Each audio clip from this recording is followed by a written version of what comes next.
ಉಡುಪಿ ಜಿಲ್ಲಾ ಯುವ ಕಾಂಗ್ರೆಸ್ನ ಒಂದು ಆಶ್ರಯದಲ್ಲಿ ನಮ್ಮ ಯುವ ಕಾಂಗ್ರೆಸ್ನ ಅಧ್ಯಕ್ಷರಾದ ಶ್ರೀಯುತ ಕೃಷ್ಣ ಶೆಟ್ಟಿ ಅವರು ಮತ್ತು ಅವರ ಸಂಘಟಕರು ಏರ್ಪಡಿಸಿರ್ತಕ್ಕಂಥ ಈ ಒಂದು ಪ್ರತಿಭಟನಾ ಸಭೆಯಲ್ಲಿ ಭಾಗವಹಿಸ್ತಾ ಇರ್ತಕ್ಕಂಥ ಜಿಲ್ಲಾ ಕಾಂಗ್ರೆಸ್ನ ಅಧ್ಯಕ್ಷರೇ, ಜಿಲ್ಲಾ ಕಾಂಗ್ರೆಸ್ನ ಎಲ್ಲ ಪದಾಧಿಕಾರಿಗಳೇ, ಬ್ಲಾಕ್ ಕಾಂಗ್ರೆಸ್ನ ಪದಾಧಿಕಾರಿಗಳೇ, ಜಿಲ್ಲಾ ಮಹಿಳಾ ಕಾಂಗ್ರೆಸ್ನ ಅಧ್ಯಕ್ಷರೇ, ಪದಾಧಿಕಾರಿಗಳೇ, ನಮ್ಮ ಪಕ್ಷದ ಚುನಾವಣೆ ನಡೆದ ಮರುದಿನವೇ ಈ ದೇಶದ ಜನರಿಗೆ ದೊಡ್ಡ ಹೊರೆ ಆಗ್ತಕ್ಕಂಥ ಒಂದು ಕೆಲಸವನ್ನು ಮಾಡಿದೆ. ಅದರಲ್ಲಿಯೂ ಕೂಡ ವಾಣಿಜ್ಯ ಒಂದು ಗ್ಯಾಸ್ಗಳನ್ನು, ಅನಿಲಗಳನ್ನು ಯಾರೆಲ್ಲ ಬಳಕೆಯನ್ನು ಮಾಡ್ತಾ ಇದ್ದಾರೆ, ಹೋಟೆಲ್ ಮಾಲಕರು ಅಥವಾ ಸಣ್ಣ ಸಣ್ಣ ಉದ್ದಿಮೆದಾರರು, ಅವರೆಲ್ಲಿಗೆ ಒಂದು ದೊಡ್ಡ ಬರ ಸಿಡಿಲು ಬಡಿದಿರ್ತಕ್ಕಂಥ ರೀತಿಯ ಒಂದು ಅವರ ಮೇಲೆ ಪ್ರಹಾರವನ್ನು ನಡೆಸತಕ್ಕಂಥ ಕೆಲಸವನ್ನ ಇವತ್ತು ಈ ದೇಶದ ಸರ್ಕಾರ, ಬಿಜೆಪಿ ಸರ್ಕಾರ ಮಾಡಿದೆ. ಆ ಮೂಲಕ ಹಿಂದೆಂದೂ ಆ ರೀತಿಯ ಬೆಲೆ ಏರಿಕೆ ನಡೆದಿರ್ತಕ್ಕಂಥ ಇತಿಹಾಸಗಳೇ ಇಲ್ಲ. ನಮ್ಮಲ್ಲಿ ಕ್ರೂಡ್ ಆಯಿಲ್ನ ಬೆಲೆ ಜಾಸ್ತಿ ಆಗಲಿ ಕಡಿಮೆ ಆಗಲಿ ಅದನ್ನ ಒಂದು ರೀತಿಯಲ್ಲಿ ಸಮತೋಲನವನ್ನ ಇಟ್ಕೊಂಡು ಹೋಗ್ತಕ್ಕಂಥ ಒಂದು ಪ್ರಯತ್ನವನ್ನ ಈ ಹಿಂದೆ ಆಡಳಿತ ನಡೆಸಿರ್ತಕ್ಕಂಥ ಎಲ್ಲ ಸರ್ಕಾರಗಳು, ಅದು ವಾಜಪೇಯಿಜಿಯವರ ಸರ್ಕಾರ ಇರಬಹುದು ಅಥವಾ ಅದರ ನಂತರ ಇರ್ತಕ್ಕಂಥ ಎಲ್ಲ ವಿರೋಧ ಪಕ್ಷಗಳ ಸರ್ಕಾರಗಳು ಕೂಡ, ಕಾಂಗ್ರೆಸ್ ಸರ್ಕಾರಗಳು ಕೂಡ ಒಂದು ರೀತಿಯ ಆಡಳಿತ ವ್ಯವಸ್ಥೆಯಲ್ಲಿ ಸಮತೋಲನವನ್ನ ಕಾಯ್ದುಕೊಳ್ತಕ್ಕಂಥ ಪ್ರಯತ್ನವನ್ನು ಮಾಡ್ಕೊಂಡು ಬಂದಿದೆ.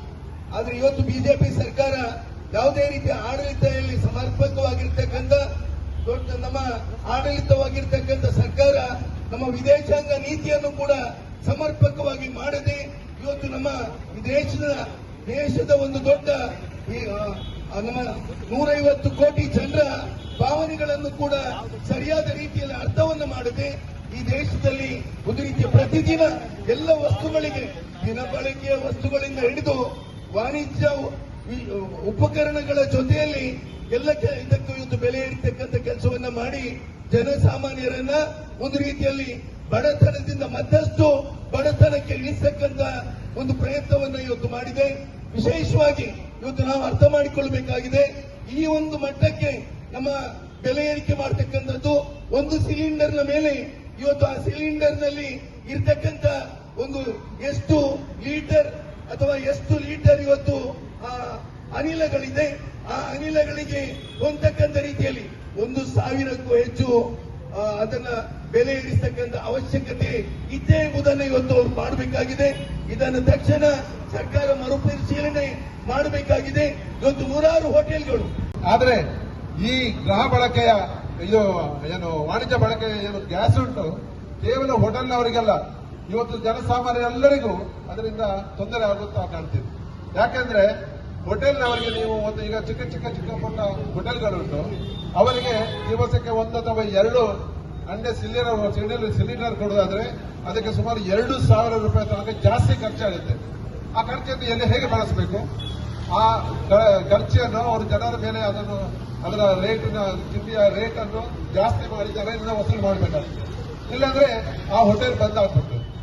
ದೊಡ್ಡ ಹೋಟೆಲ್ ಮಾಲೀಕರಿಗೆ ತೊಂದರೆ ಇಲ್ಲ, ಯಾಕಂತ ಹೇಳಿದ್ರೆ ದೊಡ್ಡ ಹೋಟೆಲ್ ಮಾಲೀಕರು ಯಾವ ರೀತಿಯಲ್ಲಿ ಅದನ್ನು ಬಳಸಿಕೊಂಡು ಏನು ದರವನ್ನು ನಿಗದಿ ಮಾಡ್ತಾರೆ. ಆದ್ರೆ ಜನಸಾಮಾನ್ಯರು ರಸ್ತೆ ಬದಲಿರ್ತಕ್ಕಂಥ ಗೂಡು ಅಂಗಡಿಗಳು, ಗೂಡು ಹೋಟೆಲ್ಗಳು, ಅವರು ಬಹುಶಃ ಇವತ್ತು ಅವರ ಈ ಒಂದು ನೀತಿಯಿಂದ ಇವತ್ತು ಎಲ್ಲ ಉಡುಪಿಯಲ್ಲೇ ಸುಮಾರು ಒಂದು 50-100 ಹೋಟೆಲ್ಗಳು, ಚಿಕ್ಕ ಪುಟ್ಟ ಹೋಟೆಲ್ಗಳು ಇವತ್ತು ಬಂದಾಗುವುದರಿಂದ ಅದರಲ್ಲಿರತಕ್ಕಂಥ ಕಾರ್ಮಿಕ ವರ್ಗ ಇವತ್ತು ಎಷ್ಟು ಕಷ್ಟಪಡುತ್ತಿದೆ. ಒಂದು ವೇಳೆ ಕಾರ್ಮಿಕ ವರ್ಗ ಚಿಕ್ಕ ಪುಟ್ಟ ಹೋಟೆಲಲ್ಲಿ ಊಟ ತಿಂಡಿಗೆ ಹೋಗುವಾಗ ಅದರ ರೇಟ್ ಜಾಸ್ತಿ ಆದಾಗ ಅದು ಕೂಡ ನೇರವಾಗಿ ಪರಿಣಾಮ ಬೀಳುವಂತಹ ಸಂದರ್ಭ ಉಂಟು. ಬಂಧುಗಳೇ, ನಿಮ್ಗೆ ಗೊತ್ತಿರ್ಬೋದು, ಡಾಕ್ಟರ್ ಮನಮೋಹನ್ ಸಿಂಗ್ ಇರುವಾಗ ಒಂದು ಸಲ 1 ಬ್ಯಾರಲ್ ಏನು ಕ್ರೂಡ್ ಆಯಿಲ್ಗೆ $147 ಆಗಿತ್ತು. 1 ಬ್ಯಾರಲ್ ಕ್ರೂಡ್ ಆಯಿಲ್ ಅಂದ್ರೆ ಸುಮಾರು 158 ಲೀಟರ್ ಆಗುತ್ತೆ. ಆದ್ರೆ ಇವತ್ತು ಕೂಡ ಇಷ್ಟು ಯುದ್ಧ ಆದರೂ ನಡೆದ್ರು ಕೂಡ ಇವತ್ತಿನ ರೇಟ್ ಕೂಡ ನೋಡಿದ್ರೆ $94 ಆಗುತ್ತೆ. $94 ಇರುವಾಗ ಇವರಿಗೆ ಇಷ್ಟು ದೊಡ್ಡ ಪ್ರಮಾಣದಲ್ಲಿ ಬೆಲೆ ಏರಿಸುವಂತ ಅಗತ್ಯ ಉಂಟಾ? ಅಂದ್ರೆ ಯಾರು ಈ ಮಾಲೀಕರಿದ್ದಾರೆ, ದೊಡ್ಡ ಮಾಲೀಕರಿಗೆ ಅವರಿಗೆ ಬೆನಿಫಿಟ್ ಮಾಡುವಂತ ಜನರನ್ನು ದ್ರೋಹದಿಂದ ಅದನ್ನು ವಸೂಲಿ ಮಾಡತಕ್ಕಂಥ ಕಾರ್ಯ ಇವತ್ತು ಅಫಿಷಿಯಲ್ ಆಗಿ ನಡೀತಾ ಉಂಟು.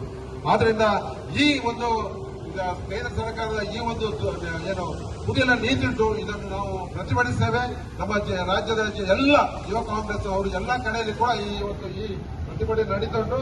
ಈ ಪ್ರತಿಭಟನೆ ನಮ್ಮ ಅಧ್ಯಕ್ಷರು ಮತ್ತು ಅವರೆಲ್ಲರಿಗೂ ಯುವ ಕಾಂಗ್ರೆಸ್ ಅಧ್ಯಕ್ಷ ನಾನು ಕೃತಜ್ಞತೆ ಸಲ್ಲಿಸಿ